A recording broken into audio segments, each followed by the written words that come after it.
Semangat belajar anak didik kami sekalian, bagaimana kabarnya? Semoga dalam keadaan sehat selalu. Berjumpa lagi dengan saya Nova Delima Panjaitan. Anak didik kami sekalian, topik kita kali ini adalah tentang bagaimana sih strategi dan perlawanan bangsa Indonesia terhadap kolonialisme barat di Indonesia. Akan tetapi bagian yang pertama gitu ya. Sebelumnya anak didik kami sekalian, kita telah membahas tentang yang namanya itu adalah kolonialisme dan imperialisme barat di Indonesia, kemudian pembentukan kongsi dagang, pembubaran sampai dengan pemberlakuan sistem ekonomi liberal dan pemberlakuan sistem politik etis. Sekarang mari kita bahas strategi perlawanan bangsa atau rakyat sebelum lahirnya kesadaran nasional. Cirinya itu adalah masih bersifat nativistik. Apa itu nativistik? Yaitu adalah kebudayaan murni tanpa ada unsur budaya asing atau bersifat tradisional gitu ya. Selanjutnya masih bergantung pada pemimpin tradisional yang dianggap karismatik atau memiliki wibawa gitu ya. Kemudian melakukan yang namanya perjuangan fisik melalui perjuangan bersenjata. Kemudian perjuangannya itu masih bersifat kedaerahan atau diartikan sebagai belum ada skala landasan nasionalisme. Kemudian belum memiliki tujuan dan pokok perjuangan yang jelas. Selanjutnya mudah dikalahkan oleh penjajah melalui politik adu domba atau istilah divide et impera. Kemudian perlawanan bangsa Indonesia terhadap bangsa asing itu bagaimana? Kita lihat perlawanan terhadap si Portugis, yaitu melalui perlawanan kerajaan Ternate, yaitu awalnya si Portugis itu diterima dengan baik oleh penduduk Ternate. Akan tetapi saat itu kenapa diterima dengan baik? Karena dianggap akan memajukan hubungan perdagangan di antara kedua belah pihak, yaitu adalah Ternate dengan si Portugis. Kemudian bangsa si Portugis diberikan kesempatan dalam mendirikan benteng yang disebut dengan istilah Benteng Saint John di Ternate pada tahun 1522. Ternyata kekuasaan si Portugis di Ternate semakin menguat dan mulai menjalankan monopoli perdagangan rempah-rempah yang mengakibatkan kepada kerugian terhadap penduduk Ternate, sehingga terjadilah perlawanan bangsa Portugis dengan si rakyat Ternate. Puncaknya pada tahun 1536 itu puncak pembakaran benteng Saint John milik si Portugis oleh rakyat Ternate di bawah pimpinan si Dajalo gitu ya. Kemudian tidak hanya di situ, si Portugis membuat balasan terhadap si Ternate, yaitu dengan cara mengirimkan bala bantuan dari si Malaka di bawah pimpinan Antoni Galvao pada tahun 1536. Rakyat Ternate dan daerah lain di Maluku kembali berjuang dalam mempertahankan kekuasaan.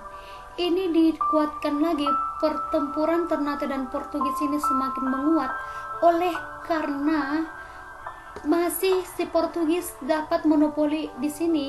Si Portugis masih melakukan perdagangan rempah-rempah di Maluku karena penguatan dari perjanjian yang dibuat tahun 1570 antara Gubernur Lopez de Mesquita dan Raja si Ternate Sultan Hairon.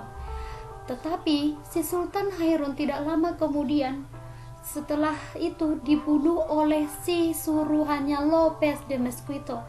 Jadi inilah yang membuat puncak perlawanan rakyat Ternate terhadap si Portugis, dan kejadian tersebut yang membuat si Ternate semakin marah gitu ya, dan si Ternate membalas meninggalnya si Sultan Hairon oleh anaknya sendiri yang membalas, yaitu adalah si Sultan Baabullah yang merupakan anaknya si Sultan Hairon melakukan penguasaan benteng-benteng, dan akhirnya pada tahun 1577 Ternate dapat mengusir si Portugis dari Maluku gitu ya. Demikianlah perjuangan rakyat oleh kerajaan Maluku. Sekarang kita masuk perlawanan kerajaan Aceh. Perlawanan kerajaan Aceh ini terhadap si Portugis dipimpin oleh si Sultan Mukhayat Syah pada tahun 1513. Akan tetapi mengalami kegagalan dan lagi dilanjutkan perlawanan pada abad ke-16 oleh si Sultan Iskandar Muda.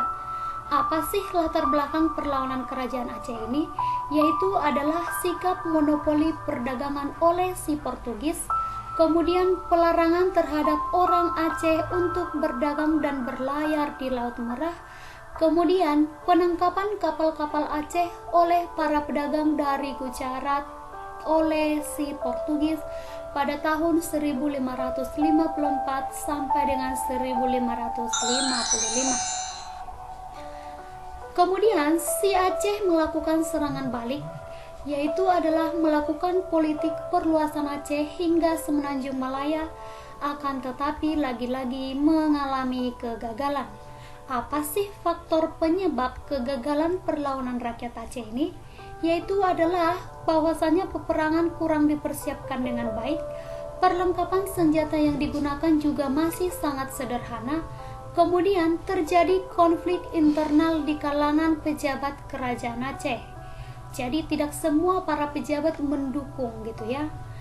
Jadi semakin melemahlah kekuasaan Aceh pada masa kepemimpinan Sultan Iskandar Muda dalam perlawanan kerajaan Aceh.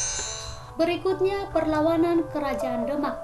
Perlawanan kerajaan Demak kepada si Portugis pertama kali dilakukan oleh kerajaan Malaka pada tahun 1511.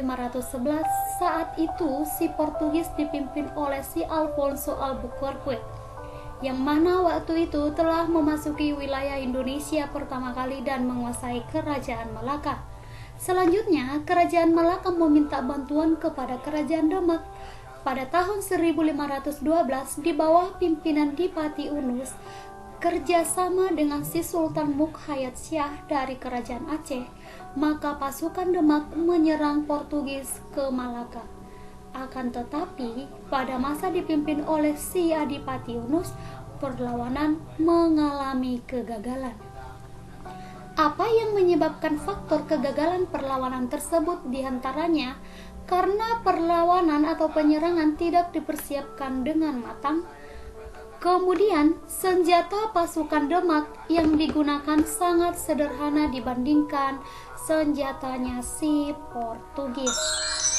Lagi-lagi dari kerajaan Demak tadi oleh si Adipati Unus itu dilanjutkan oleh perjuangan si Fatahillah. Dia berhasil menaklukkan si Portugis pada tahun 1527 yang saat itu ingin menguasai Sunda Kelapa atau Jayakarta.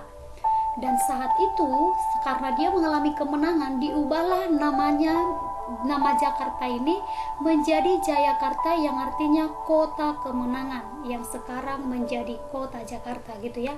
Jadi Sunda Kelapa ini karena berhasil dikuasai oleh si Fatahillah, dimenangkan dari si Portugis, diubahlah namanya menjadi Jayakarta, yang sekarang itu menjadi kota Jakarta.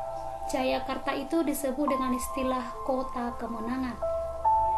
Penguasaan Sunda Kelapa tersebut oleh si kerajaan Demak berhasil mencegah upaya si Portugis untuk menanamkan kekuasaan di Pulau Jawa.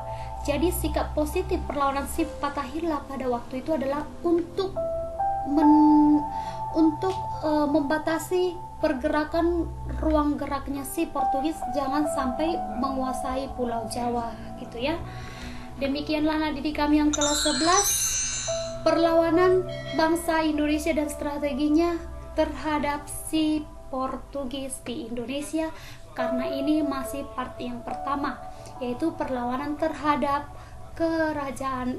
perlawanan oleh kerajaan Ternate, kemudian perlawanan oleh kerajaan Aceh, dan perlawanan oleh kerajaan Demak.